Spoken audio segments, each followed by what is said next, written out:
हाँ जी बेटा, आज हम करने जा रहे हैं क्लास 8th का एक्सरसाइज 14.1 का दूसरा भाग, जिसमें पूछा गया है निम्नलिखित व्यंजकों के गुणनखंड कीजिए। इससे पहले वीडियो के अंदर हमने किया था सार्व गुणनखंड पता करना। अब हम सार्व गुणनखंड करना तो सीख चुके हैं, तो इसलिए हम गुणनखंड बनाना अब आसान हो गया है हमारे लिए। अब हम इजीली इसको गुणनखंड को पता कर सकते हैं। जैसे क्वेश्चन है हमारे पास, दूसरे का पहला क्वेश्चन क्या है, 7x - 42। देखो सबसे पहले जो है हमने, जैसे हमने सार्व गुणनखंड निकालना पता किया था ना, ऐसे सबसे पहले हम सार्व गुणनखंड ही इसमें निकालेंगे। जैसे देखो 7x - 42 ये एक व्यंजक दे रखा है हमें, ठीक है। 7x क्या है, एक टर्म है, 42 क्या है, ये दूसरी टर्म है। तो सबसे पहले फर्स्ट टर्म यानी कि 7x के हम गुणनखंड बनाएंगे। 7x के गुणनखंड क्या बने, 7 एकम 7 यानी कि 7 गुणा x। जैसे पहले वीडियो में मैंने बताया था, जो गिनती वाला अंक है ना, उसका लघुत्तम लेके उसके अभाज्य गुणनखंड बना लेने हैं। अब जैसे 7 है, 7 का अगर हम लघुत्तम लेंगे तो ये क्या अभाज्य संख्या है, तो ये सिर्फ अपने ही पहाड़े पे जाएगी, यानी कि 7 के पहाड़े पे जाएगी। तो 7 एकम 7 यानी कि 7 के गुणनखंड बन गए 7 गुणा 1। एक जो है वो लगाना जरूरी नहीं है, जब बहुत ज़रूरत हो तभी हमने 1 लगाना है, वरना लगाने की ज़रूरत नहीं है। तो 7x के क्या गुणनखंड बन गए, 7 गुणा x।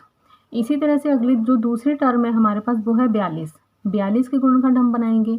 42 गिनती का अंक है। अब इसके गुणनखंड बनाएंगे तो क्या बनेगा, अभाज्य गुणनखंड बनाने हैं हमने। 2 के पहाड़े पे देखो कितने पे जाएगा, 2 दूनी 4, 2 एकम 2, फिर 21 जो है वो 3 के पहाड़े पे जाएगा, 3 सत्ते 21, फिर 7 एक अभाज्य संख्या आ गई, वो 7 के पहाड़े पर जाएगी, 7 एकम 7। तो इसका मतलब 42 के गुणनखंड क्या बन गए, 2 गुणा 3 गुणा 7। वो हमने यहाँ पे लिख लिए। अब दोनों का सार्व गुणनखंड क्या है, देखो यहाँ पे 7 है, पहली टर्म में 7 है, दूसरी टर्म में भी 7 है, तो यानी कि 7 जो है इन दोनों का सार्व गुणनखंड हो गया। अब जब हमने गुणनखंड बनाने हैं किसी भी व्यंजक के, जैसे 7x - 42 ये हमारे पास एक व्यंजक था, अब इसके गुणनखंड कैसे बनाएंगे। देखो जो दोनों में कॉमन है, जो सार्व गुणनखंड है वो हमने पहले लिख लिया। उसके बाद ब्रैकेट के अंदर हमने वो लिखना है जो हमने सार्व गुणनखंड नहीं बनाया, मतलब जो सार्व गुणनखंड नहीं बना, जो कॉमन नहीं निकला, वो बचा हुआ हिस्सा जो है दोनों ही टर्म्स का, वो हमने ब्रैकेट के अंदर लिख लेना है। जैसे हमारे पास टर्म थी 7x, जब हमने इसके गुणनखंड बनाया तो ये बन गए 7 गुणा x, ठीक है। 7 जो है वो सार्व गुणनखंड में आ गया, तो 7 को हमने ब्रैकेट के बाहर लिख दिया। अब बच गया क्या, पहली टर्म में x, तो हमने x लिख दिया, ठीक है। अब उसके बाद क्या है, माइनस का चिन्ह है, तो माइनस का चिन्ह हमने लगा दिया। नेक्स्ट टर्म क्या है हमारे पास, 42 है। अब उसके गुणनखंड क्या बने, 2 गुणा 3 गुणा 7। सार्व गुणनखंड में 7 तो बाहर निकल गया, हमने ब्रैकेट के बाहर लिख दिया। बचा क्या, 2 गुणा 3, वो हमने 42 की जगह पर लिख दिया। 2 गुणा 3 यानी कि 6 हो गया। तो ये हमारे गुणनखंड बन गए 7 गुणा x - 6। देखो गुणनखंड, गुणनखंड, खंड मतलब टुकड़ा, वो टुकड़े जिनको गुणा करने पे वही व्यंजक बन जाए वो होता है गुणनखंड। यानी कि अगर 7 और x - 6 को यदि आप दोबारा से गुणा करोगे तो ये गुणा करने के बाद वापस यही व्यंजक बनेगा, ठीक है। तो 7x - 42 के गुणनखंड क्या बन गए, 7 गुणा x - 6। तो यहाँ पे होगा फर्स्ट पार्ट इसका। अब सेकंड पार्ट पर चलते हैं। सेकंड पार्ट क्या है हमारे पास, 6p - 12 क्यूब, ठीक है। 6p - 12 cube. अब 6p के हम गुणनखंड बनाएंगे। 6 देखो क्या है, गिनती का अंक है। अब 6 का हम अभाज्य गुणनखंड बनाने के लिए फिर से हम लघुत्तम लेंगे। 2 के पहाड़े पर जाएगा तो 2 तिया 6, 3 अभाज्य संख्या है, अपने ही पहाड़े पर जाएगी तो 3 एकम 3। तो 6 के गुणनखंड क्या बन गए, 2 गुणा 3। और ये क्या है हमारा चर, ये भी साथ में रहेगा क्योंकि ये पूरी एक टर्म थी, तो पूरी टर्म के ही टुकड़े बनते हैं तब जाके उसका अभाज्य गुणनखंड तैयार होते हैं। तो 6p का 6 के बन के 2 गुणा 3 और p बन गया गुणा p, ठीक है। इसी तरह से 12 क्यू हो गया।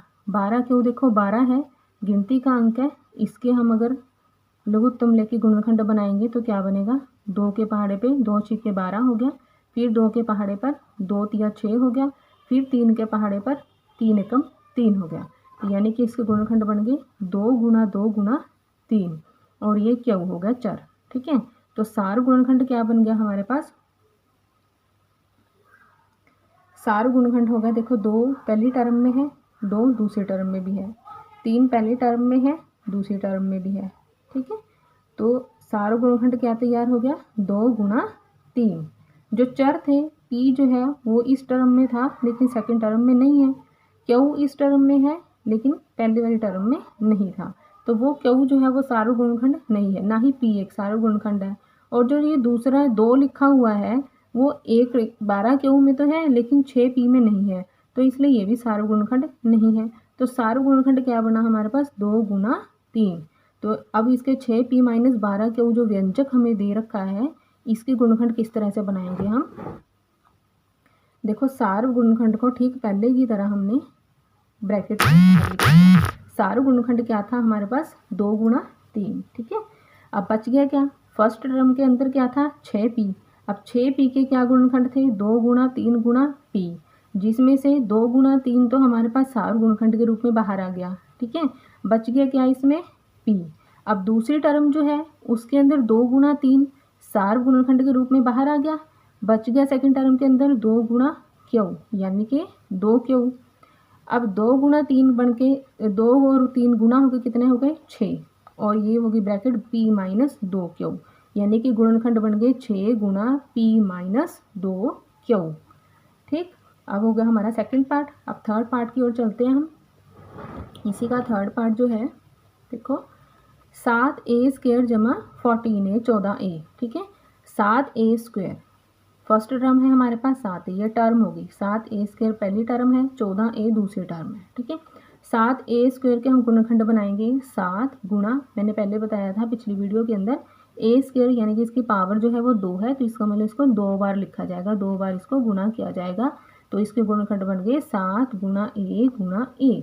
इसी तरह से 14 था, 14 की गिनती का अंक 14 है, अगर आप इसके लघुत्तम लोगे तो क्या बनेगा, 2 के पहाड़े पर 2 सत्ते 14 और 7 एकम 7, तो इसके गुणनखंड क्या बन गए, 2 गुणा 7, और ये चर हो गया a, ठीक है। तो इसका मतलब सार गुणनखंड क्या बना, देखते अब ढूंढते हैं हम यहाँ पर। देखो पहली टर्म में 7 है, दूसरी टर्म में भी 7 है, फर्स्ट टर्म के अंदर a है, सेकंड टर्म के अंदर a है, तो इसका मतलब सार गुणनखंड क्या तैयार हो गया, 7 गुणा a। बाकी का जो दूसरा a फर्स्ट टर्म में है वो दूसरी में नहीं था, और ये जो 2 है वो फर्स्ट टर्म में नहीं था, इसलिए ये दोनों सार गुणनखंड नहीं बने। गुणनखंड क्या बन गए, 7 गुणा a यानी कि 7a। तो फिर पहले की तरह ही हमने अब इसके क्या बनाने हैं, गुणनखंड। व्यंजक जो है हमारे पास वो क्या दे रखा है, 7a स्क्वायर जमा 14a। तो अब इसके गुणनखंड क्या तैयार हो गए, सार गुणनखंड 7 गुणा a को हमने ब्रैकेट के बाहर लिख दिया। अब फर्स्ट टर्म के अंदर क्या बच गया, देखो 7a बाहर आ गया, अंदर क्या बच गया a, ठीक है। सेकंड टर्म के अंदर हमने 7 गुणा a को बाहर लिख लिया और बच गया क्या, 2, ठीक। चिन्ह वही जो हमारे व्यंजक के अंदर है, जमा का साइन है तो हमने जमा ही लिखा है यहाँ पर।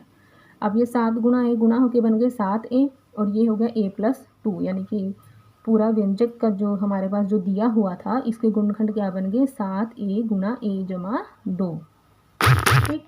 और इसी के साथ हमारा ये थर्ड पार्ट हो गया ख़त्म। अब नेक्स्ट चलते हैं फोर्थ पार्ट की ओर। फोर्थ पार्ट जो है हमारे पास इसका वो ये दे रखा है, -16z + 20z क्यूब। 16z, देखो अब यहाँ पर नेगेटिव का साइन भी साथ में है, जब नेगेटिव का साइन साथ में है तो हम उसको -1 के रूप में लिख लेते हैं। यहाँ हमें 1 को लिखने की ज़रूरत थी क्योंकि माइनस के चिन्ह को दर्शाने के लिए हमने 1 लगाया है साथ में, क्योंकि 1 वो अंक है जिसको किसी से भी मल्टीप्लाई कर दो उस संख्या के ऊपर कोई फ़र्क नहीं पड़ता। अगर मैंने 16 है, जैसे इसकी मैंने अभाज्य गुणनखंड क्या बनाया, लघुत्तम लेने के बाद, देखो लघुत्तम ले लेते हैं, अगर हम इसका 16 का एलसीएम लेते हैं तो क्या बन गया, 2 × 8 = 16, 2 × 4 = 8, 2 दूनी 4 और 2 एकम 2, ठीक है। तो 16 के गुणनखंड बन गए 1 2 3 4, 4 बार 2 आ गया, 1 2 3 4, ठीक है। और ये चर क्या था, z था।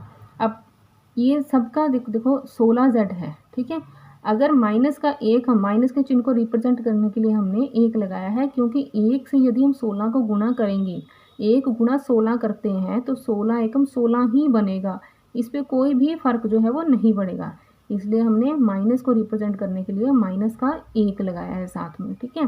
16 के अभाज्य गुणनखंड तो ये बन गए, ठीक, और ये चर हो गया। नेक्स्ट चलते हैं, जो दूसरी टर्म है हमारे पास वो है 20z³। अब 20 जो है, अब इसके अभाज्य गुणनखंड बनाएंगे हम। देखो 20 जो है 2 के पहाड़े पे जाएगा, 2 गुणा 10 20 हो गया।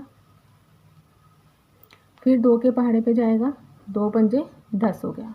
फिर 5 जो है एक अभाज्य संख्या है, वो केवल 5 के पहाड़े पे जाएगी, 5 एकम 5।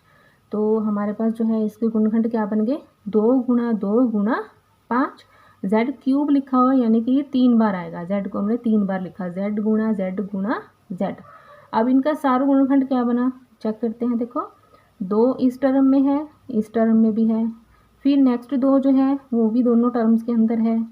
फिर देखो 2 अब यहाँ है लेकिन यहाँ कुछ भी नहीं है, 2 नहीं है मतलब यहाँ पर, और 5 इस टर्म सेकंड टर्म के अंदर है लेकिन इसमें नहीं है। तो इन तीनों में से तो कुछ भी सार गुणनखंड नहीं बना। तो अब चर की ओर चलते हैं। देखो चर क्या है, यहाँ पर z है, एक z यहाँ पर भी है, यानी कि z जो है ये भी सार गुणनखंड बन गया। और कोई z जो है वो 16z वाले टर्म में, पहले टर्म में नहीं है, तो इसका मतलब ये दोनों भी सार गुणनखंड में नहीं आए और ना ही ये आए। ठीक है, तो सार गुणनखंड क्या बन गया, 2 गुणा 2 गुणा z, यानी कि 2 दूनी 4z, ये तैयार हो गया हमारा सार गुणनखंड। फिर हम चलते हैं, अब इसके व्यंजक को गुणनखंड के रूप में कैसे लिखना है। इस व्यंजक को हमने फिर पहले की तरह ही हमने 4z जो सार गुणनखंड है उसको हमने ब्रैकेट के बाहर लिखा, जो बच गया अंदर वो लिख लेते हैं। जो बच गया, अब क्या बच गया, देखो पहली टर्म ये थी, इसके अंदर से 2 गुणा 2 यानी कि 4 जो है वो तो मैंने बाहर लिख लिया, और ये z भी मैंने बाहर लिख लिया। अब बच गया क्या, -1 बच गया, गुणा 2 गुणा 2 ये बच गया, इसको हमने ब्रैकेट के अंदर लिख दिया। फिर उसके बाद हमारा अगला चिन्ह जो है व्यंजक का वो जमा का है, वो मैंने लिख दिया। फिर अब अगले टर्म में चलते हैं। देखो क्या बच गया, देखो 2 गुणा 2 गुणा z, ये तो हमारे सार गुणनखंड थे, ये तो मैंने बाहर लिख दिया। जो बच गया वो अंदर लिखना है, 5 गुणा z गुणा z। ठीक है, अब देखिए 4z बाहर हो गया। अब जो हमने अंदर लिखा है, देखो इन तीनों के अंदर मल्टीप्लाई का साइन है, तो मल्टीप्लाई करके ही लिखना है। 2 दूनी 4 एकम 4, और इन तीनों में भी मल्टीप्लाई का साइन है, तो इनको भी गुणा कर दो। गिनती का अंक तो यहाँ पे कोई और है नहीं, तो 5 यहीं रह गया। जो चर है वो आपस में गुणा हुए, जब गुणा हुए देखो इसके ऊपर शक्ति 1 थी, इसके यानी कि 1 z ये था, 1 z ये था, तो कितने z हो गए, 1 और 1 2 z बन गए, यानी कि 5 z की शक्ति 2 तैयार हो गया। ठीक है, तो इस तरह से ये बन गए इसके गुणनखंड। यहाँ हमारा 4th पार्ट कंप्लीट हो गया। अब चलते हैं 5th पार्ट की ओर। 5th पार्ट जो है मेरे पास ये है 20 l² m + 30 ALM। ठीक है, 20 l² m, देखिए 20 के हम गुणनखंड बनाएंगे, अभाज्य गुणनखंड, फिर पहले की तरह ही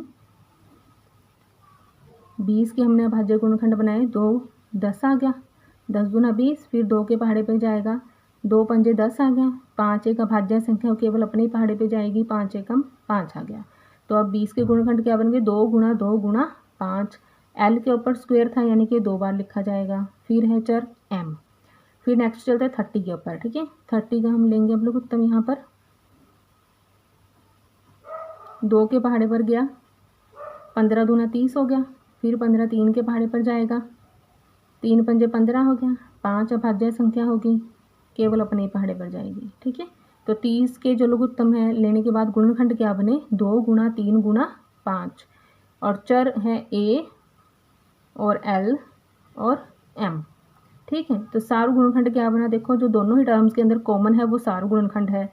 ये 2 हो गया जो दोनों के कॉमन है, नेक्स्ट 5 हो गया जो दोनों में कॉमन है, फिर एक l भी है जो दोनों में कॉमन है, और ये m भी है जो दोनों में ही कॉमन है। ठीक है, तो ये क्या बन गया, 2 गुणा 5 गुणा l गुणा m।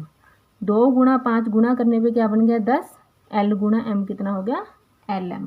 जब चर और अचर गुणा होते हैं तो गिनती के अंक पहले लिखे जाते हैं गुणा होने पर, और उसके पीछे लिखे जाते हैं चर, यानी कि ये बन गया 2 पंजे 10 lm। तो ये हमारा बीजीय व्यंजक जो था इसके गुणनखंड बन गए। देखिए सार गुणनखंड था, इसको हमने बाहर लिखा ब्रैकेट के अंदर क्या लिखना है, जो सार गुणनखंड के अलावा जो बच जाते हैं वो हमने ब्रैकेट के अंदर लिखने हैं। देखो 2 और 5 और l और m, ये तो हमने सार गुणनखंड के रूप में बाहर लिख लिए। अब पहले टर्म के अंदर बच गया क्या, 2 और l, तो हमने ये लिख लिया 2l। ठीक है, और सेकंड टर्म जो है 30 ALM, इसके अंदर से 2 भी निकल गया, 5 भी और L भी और M भी, तो बच गया क्या 3A। तो ये क्या बन गया अब हमारे जो हमें व्यंजक दे रखा था उसके गुणनखंड। फिर से मैं बता रही हूँ गुणनखंड क्या है, मतलब क्या है इसका, जो हमने इसको इस रूप में लिखा है कि अब हमने इसको टुकड़े के रूप में, गुणा के रूप में लिख दिया। जैसे मेरे पास 4 हो गया, इसको मैं क्या लिखूँगी 2 दूनी 4, है ना। अगर 6 हो गया, इसको मैं लिखूँगी 2 गुणा 3, ठीक है। मतलब अभाज्य गुणनखंड के रूप में लिखना, ठीक है, जिसके और आगे टुकड़े ना हो सके इस रूप में लिखना। गुणा के रूप में उसके ऐसे टुकड़े कर देने जिसके आगे और टुकड़े ना हो सके। जैसे 4 को मैंने 2 गुणा 2 लिखा, 2 के आगे टुकड़े नहीं हो सकते, इस 2 के भी नहीं हो सकते, और जब इनको गुणा करेंगे तो वापस ये यही बनेगा 4। इसी तरह 6 के टुकड़े मैंने किए 2 गुणा 3, 2 भी अभाज्य संख्या, 3 भी अभाज्य संख्या, और आगे इन दोनों के टुकड़े नहीं हो सकते। और जब वापस अब हम इन दोनों को गुणा करेंगे तो 2 तिया क्या बन गया 6, वापस वही संख्या तैयार होगी। 4 जो है ये बन गया 2 गुणा 2 4, इन दोनों को वापस हम गुणा करेंगे। अगर हम इन दोनों को गुणा करेंगे तो वापस से यही टर्म मिलेंगे, 2 दूनी 4। इसी तरह जब हमने 6 के टुकड़े किए 2 और 3, तो जब इनको गुणा करेंगे तो ये भी वापस वही संख्या बन जाएगी 6। तो इसका मतलब क्या है कि जब आपने इसको इसके जो टुकड़े करके लिखे हैं गुणा के रूप में, अगर आप इन दोनों को गुणा करोगे ना तो वापस यही व्यंजक जो है तैयार हो जाएगा, ठीक है। नेक्स्ट पार्ट पे चलते हैं। 6th पार्ट जो है इसका 5x² माइनस 15xy²। अब 5x² है, ठीक, पहले की तरह ही 5 के टुकड़े हो गए। 5 अभाज्य संख्या, अपने पहाड़े पर जाएगा और कोई टुकड़ा इसका बनेगा नहीं, तो 5 एकम 5, एक को हम नहीं लिखते क्योंकि ज़रूरत नहीं है लिखने की हमें यहाँ पर, ठीक है। x² है यानी कि x को 2 बार लिखा हमने, फिर है y, ठीक। फिर नेक्स्ट टर्म क्या है 15xy²। 15 के हमने टुकड़े किए, तो 15 के अगर हम लोग उत्तम लेते हैं तो क्या तैयार होगा 3 पे जाएगा, 3 पंजे 15। सबसे पहले सबसे छोटी संख्या से शुरू करना है हमने। 3 जो सबसे छोटा देखो 2 भी है, लेकिन 2 के पहाड़े पे 15 आता नहीं, इसलिए हमने उससे भाग नहीं किया इसको। फिर नेक्स्ट 3 है, 3 के पहाड़े पे 15 आता है, इसलिए हमने इसको भाग किया तो 5 आ गया। फिर नेक्स्ट देखते हैं 5 अभाज्य संख्या, केवल अपने ही पहाड़े पे जाएगी, तो 5 एकम 5। तो 15 के जो टुकड़े बने वो बन गए 3 गुणा 5। फिर x हो गया, y का स्क्वायर यानी कि y को हमने 2 बार लिखा, y गुणा y। अब फिर पहले की तरह ही सारे गुणनखंड निकाल लेते हैं। देखो 5 जो है वो दोनों में ही कॉमन है, x जो है वो दोनों में ही कॉमन है, y जो है वो भी दोनों में कॉमन है, तो क्या बन गया 5 गुणा x गुणा y, ठीक है। जब इनको गुणा किया, मैंने पहले भी बताया है, जब चर और अचर गुणा होते हैं तब गिनती का अंक आगे आ जाता है 5xy, ठीक है। अब जो है हमारे पास इसके गुणनखंड जो है, ये जो व्यंजक हमें दे रखा था इसके गुणनखंड लिख रहे हैं हम। जो कॉमन था, जो सार गुणनखंड था, उसको हमने ब्रैकेट के बाहर लिखा हर बार की तरह, और जो बच जाएगा उसको हम अंदर लिख देंगे। देखो पहली टर्म के अंदर क्या बच गया, सिर्फ एक x, वो लिख दिया। सेकेंड टर्म के अंदर देखो 3 बच गया है और एक y भी बच गया है, तो 3y लिख दिया। तो गुणनखंड क्या बन गए ये 5xy गुणा x माइनस 3y। यहाँ कोई भी साइन नहीं लिखा जाता, इसका मतलब है कि यहाँ पे गुणा का साइन है, ठीक है। तो ये हमारा 6th पार्ट भी कंप्लीट हो गया।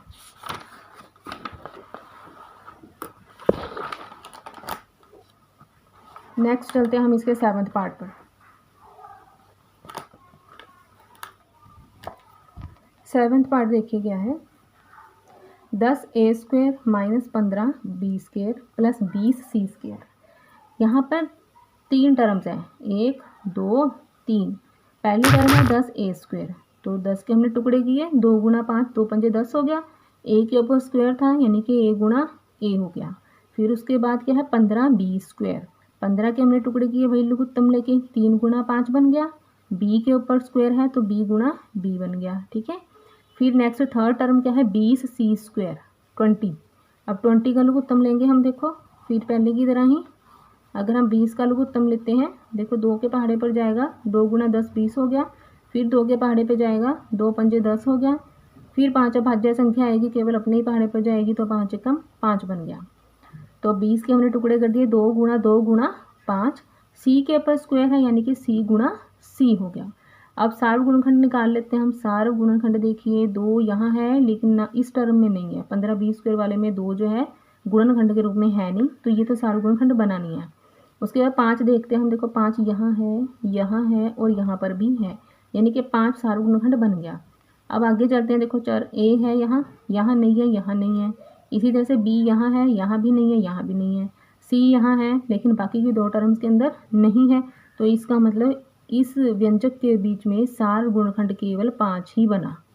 ठीक है, तो अब इसको गुणनखंड के रूप में कैसे लिखेंगे हम। देखिए ये व्यंजक था, इसके गुणनखंड यहाँ लिख रहे हैं हम। सार्व गुणनखंड हमने बाहर लिखा ब्रैकेट के। अब ब्रैकेट के अंदर क्या बचा, पहली टर्म के अंदर 2 गुणा ए गुणा ए, 2 गुणा ए गुणा ए। फिर सेकंड टर्म 3 गुणा बी गुणा बी, 3 गुणा बी गुणा बी। फिर थर्ड टर्म के अंदर 2 गुणा 2 गुणा सी गुणा सी, 2 गुणा 2 गुणा सी गुणा सी। अब बच गया क्या, देखो ये तीनों गुणा हो रहे हैं आपस में, गुणा का साइन है इनमें। जो साइन दे रखा हो हमने उसको वैसे ही करना है यूज़। ठीक है, जैसे गुणा का साइन है तो इनको गुणा ही करेंगे हम। 2 गुणा ए, गिनती का अंक आगे लिखा। जो चर थे ए गुणा ए, एक ए यहाँ था, एक ए यहाँ था, ए की शक्ति कितनी होगी 2। फिर नेक्स्ट चलते हैं। देखो 3 आ गया यहाँ पे गिनती का अंक, और कोई गिनती का अंक इसमें है नहीं, तो इसलिए ये 3 रह गया। अब बी एक यहाँ था और एक यहाँ था, तो बी की शक्ति कितनी बन गई 2 बन गई। फिर यहाँ 2 दूनी 4 हो गया। सी की शक्ति यहाँ 1 है, यहाँ भी 1 है, तो सी की शक्ति कितनी बन गई 2। तो ये बन गए इसके गुणनखंड। ठीक है, नेक्स्ट चलते हैं 8th पार्ट की ओर। ये व्यंजक दे रखा था हमें, इसमें भी 3 ही टर्म्स दे रखी हैं। पहली टर्म है -4a², देखो माइनस आ गया तो -1 हो गया गुणनखंड। ठीक है, यहाँ पर हमें 1 की ज़रूरत पड़ती है माइनस को रिप्रेजेंट करने के लिए, तो यहाँ हम 1 लगाएंगे गुणनखंड के रूप में। 4 के टुकड़े करेंगे तो 2 दूनी 4 बन गया। ए के ऊपर स्क्वायर है तो ए को 2 बार लिखा गया। फिर अगली जो टर्म है वो 4a भी है, 4 के टुकड़े किए 2 दूनी 4, ए और बी, ए गुणा बी। फिर है अगले 4ca, 4ca, यहाँ पर भी माइनस आ गया देखो, तो यहाँ पर भी माइनस को रिप्रेजेंट करने के लिए हमने -1 लगाया। फिर 4 के टुकड़े करेंगे तो 2 गुणा 2 बन गया, ये सी हो गया और ये ए, गुणा सी गुणा ए। तो अब सार्व गुणनखंड देख लेते हैं क्या बन गए। सार्व गुणनखंड देखो 2 2 और ये 2 तीनों में है। नेक्स्ट 2 भी देखो तीनों के अंदर ही है, 1 यहाँ पर भी है और यहाँ पर भी है। फिर देखते हैं हम ए भी है देखो तीनों में, ये ए और ए। ठीक है, तो अब बाकी तो और कोई सार्व गुणनखंड दिख नहीं रहा हमें, और कोई है ही नहीं। ठीक है, क्योंकि बी यहाँ है सेकंड टर्म में, इन दोनों में नहीं है। सी थर्ड टर्म में है लेकिन पहली 2 में नहीं है। तो सार्व गुणनखंड हमारे पास क्या बना, 2 गुणा 2 गुणा ए, यानी कि 2 दूनी 4 ए। तो इसको गुणनखंड के रूप में अब कैसे लिखेंगे, देखो पहले व्यंजक लिखा बराबर किसके हो गया। अब ये जो सार्व गुणनखंड है उसको हमने ब्रैकेट के बाहर लिख दिया।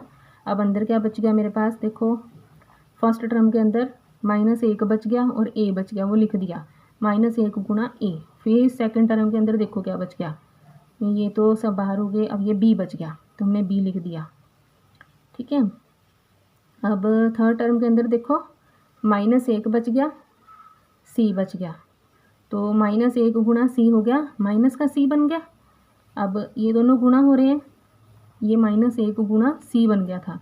जब इनको गुणा किया तो सी और 1 वही, जब 1 को किसी से भी मल्टीप्लाई करते हैं तो वो वही संख्या रह जाती है। तो सी को जब 1 से गुणा किया तो सी ही रह गया, -c। तो 4a बराबर किसके हो गया, a गुणा -1 -a बन गया, प्लस b हो गया, माइनस का c हो गया। तो ये हो गए इसके गुणनखंड। ठीक है, नेक्स्ट देखो जो 9th पार्ट है इसका, x², yz, ये हमें व्यंजक दे रखा है सारा 3 टर्म्स वाला। ठीक है, और यहाँ पे पहली टर्म जो है x² yz की है। x² यानी कि x गुणा x हो गया और ये y गुणा z हो गया। फिर देखो दूसरी टर्म क्या है, x y² z, ये एक ही x है इसके अंदर, y 2 बार आ रहा है, y गुणा y हो गया और एक z है। फिर तीसरी टर्म है x y z²। ठीक है, x गुणा y, z के ऊपर 2 शक्ति है तो z को हमने 2 बार लिखा। अब इनका सार्व गुणनखंड देख लेते हैं हम क्या बन गया।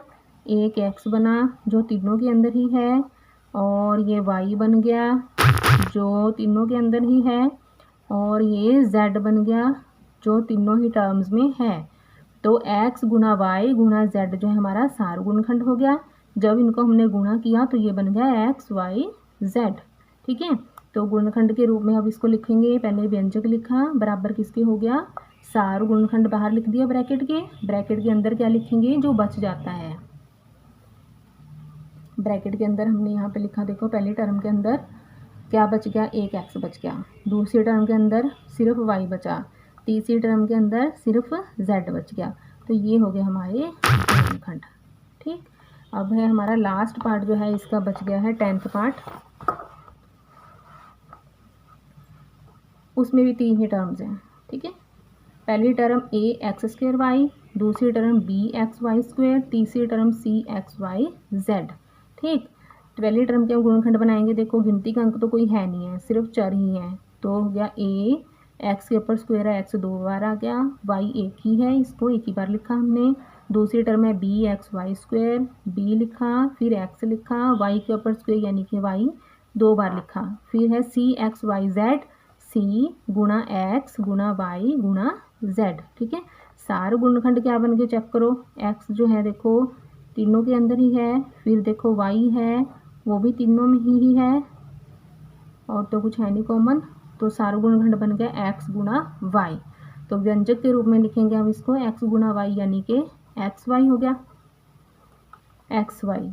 और ये क्या बच गया अब इसके अंदर, देखो पहली टर्म के अंदर हमारे पास ए बचा है और सिर्फ एक्स बचा है, यानी कि ए एक्स बच गया। दूसरी टर्म के अंदर बी बच गया, वाई बच गया, बी वाई हो गया। तीसरी टर्म में सी बच गया और जेड बच गया, सी गुणा जेड यानी कि सी जेड बन गया। ठीक है, तो ये हो गया हमारा, ये जो व्यंजक हमें दे रखा था उसके गुणनखंड बन गए। तो इसी के साथ हमारा सेकंड भाग जो है इसका समाप्त हुआ। धन्यवाद।